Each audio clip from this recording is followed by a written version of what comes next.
what the paper is about is what we call democratic frontsliding in the EU, and we are looking at this from three perspectives, namely a normative perspective, political perspective, and a legal perspective.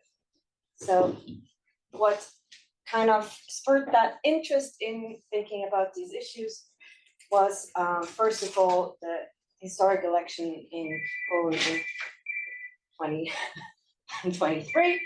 So where also Ursula von der Leyen said that she's congratulating the Prime Minister Tusk on this important breakthrough, and that this ongoing restoration of the rule of law in Poland is great for the Polish people, but also for the European Union as a whole. So we think there are certain glimmers of hope for democratic renewal.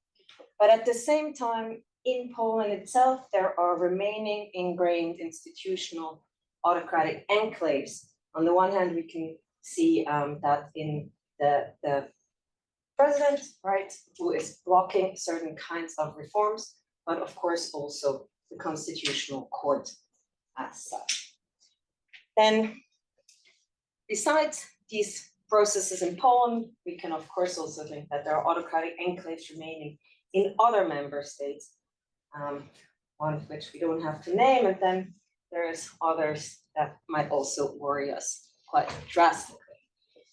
So the puzzle that we try to engage with in that paper is what can and what should the European Union do regarding frontsliding, so what we understand as kind of the renewal of democratic institutions in states. So what maybe is not as clear yet in the paper, but where we try to go with this is, on the one hand, to define what is frontsliding. Then secondly, what strategies do actually work? So look into some empirical insights there. And there we want to distinguish, on the one hand, when there's an external force of frontsliding, that we think then we need much more coercive measures to actually make that work. And on the other hand, if it's a more internal kind of a process, that there we think often what might be required is rule breaking in a certain way to actually renew democratic institutions. Then the second question we are engaging with is, can this actually be justified in the European Union? And there we argue that we can argue for this, on the one hand, from the perspective of multilateral democracy as a normative democratic framework, and then also that we can have a second kind of a framework that we call restorative disobedience to argue for this rule-breaking part. Then the last question we want to address is, can this be done under EU law? And we say yes. On the one hand, there are already mechanisms in place for cutting funding, conditionality, and Article 7 measures. But then there's also other ways that we can think that there's more of a discursive kind of an element that is also encouraged under EU law there. So just very briefly, we argue that democratic frontsliding is the restoration of liberal democratic institutions and norms after a period of democratic decay or complete authoritarianism, building on Ginsburg and Hancock's framework. But we say that what makes this different to other kinds of restorations of democracies, really, it's this gradual patchwork kind of process, because there are these ingrained kind of institutions, and also that there are different ways of doing this and different kinds of results, how democracy might look after that. So we theorize two pathways, one that we call endogenous frontsliding, where we have mainly local actors that are internally pressing for restorative reforms. And then we also argue that there's a second way to think about this, which is exogenous frontsliding, where primarily external kinds of actors are pressing for these kinds of reforms. We say that, of course, right, this is a theoretical distinction, but they can interact and they can also reinforce each other in practice. So what I want to focus on more here is the normative justification part of how can we actually think this can be justified in the EU and how the European Union itself can press its member states for these kind of front-sliding measures. And here we argue through the framework of multilateral democracy, which is a democratic kind of a framework for those of you who know that literature. The idea is that the democracy of the European Union, as far as we think that it is democratic, should not follow a unified kind of idea of democracy where we think of one European people, but rather we should think that there are several European peoples and that we need institutions that reflect both that this is based on democratic peoples, so member states peoples, but also on individuals at the same time. And so the democratic structures of the member state really lays the foundation that we want to recognize peoples as normatively valuable within that framework, not because they're culturally or otherwise unified, but really because they are realizing these democratic kinds of qualities and therefore also benefits for the individuals within them. So now if we have in this normative framework backsliding member states, that poses a threat to the democratic legitimacy of the union level, but also to the democracy of other member states because they're subjected to laws that are made on the EU level too, right, with the influence of the backsliding states. So from that perspective, we can argue that member states have to have this democratic structure if they want to be part of a multilateral democracy. We can make this an entry requirement, but we can also say that states that are part of such a union have actually to uphold these membership duties in the EU. So that's the normative kind of framework.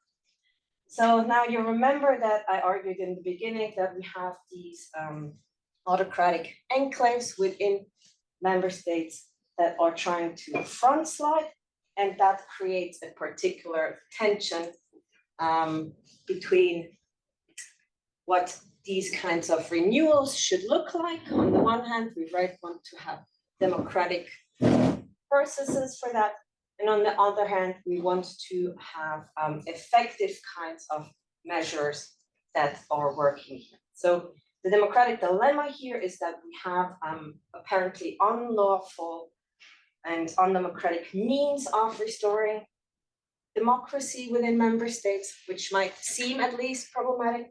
And then we might also have costs if we don't go for these fast track means that then we have at the expense of democratic restoration being actually successful and fast.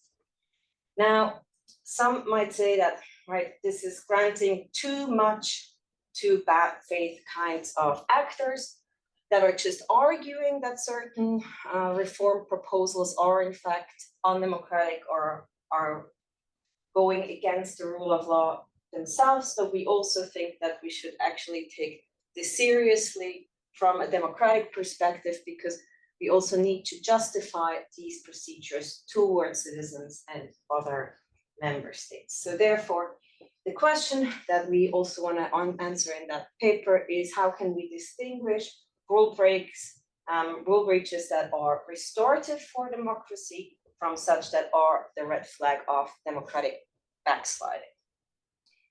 And for that, we argue through a framework of what we call restorative disobedience that takes the normative insights from the civil disobedience literature, where civil disobedience is understood as the public, nonviolent, and conscientious breach of law undertaken with the aim of bringing about change in law or government policies. And so there are different criteria, and you can look at that in different ways in the literature, but one way is to think that it has to be a conscientious breach, so it shouldn't be self-interested, but rather a breach of the law in the spirit of the law itself. Then it should be civil, and this can be understood as having to be public, communicative, and non-violent.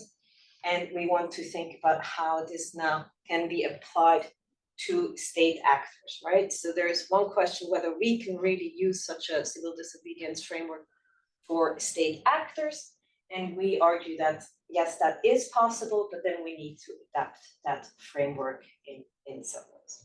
So the way that we want to adapt this for restorative disobedience is to say that conscientiousness part is not just that there are good intentions behind the actions of these state agencies, but rather that we also need to have an institutional hand time. So it's not enough, right, for individuals. We say that we can often see this, that they are not evading punishment under the law, but we really have to make sure that, in particular, the executives are not abusing that power. So we need to see more than just good intentions. We actually need to see that the institutions are binding themselves through other institutional needs. Secondly, it has to be public, and we think that can follow quite straightforwardly from the civil disobedience framework. So there need to be strict requirements, and some people have argued for individuals these can be loosened, but we think for state agents that this is very strong, that they need to be transparent about their policies and what they intend to implement also when they get elected. There are then also communicative kinds of ways in which they are bound, so they should actually justify their actions. And then there's the last one, which is the non-violence requirement, where we can think that this might be the trickiest because we're talking about state agents, and so the government might always be perceived as a coercive actor. But we think we can actually go through a proportionality framework here, where the actions that are taken under these restorative disobedience framework have to be necessary and justifiable for what they're trying to achieve.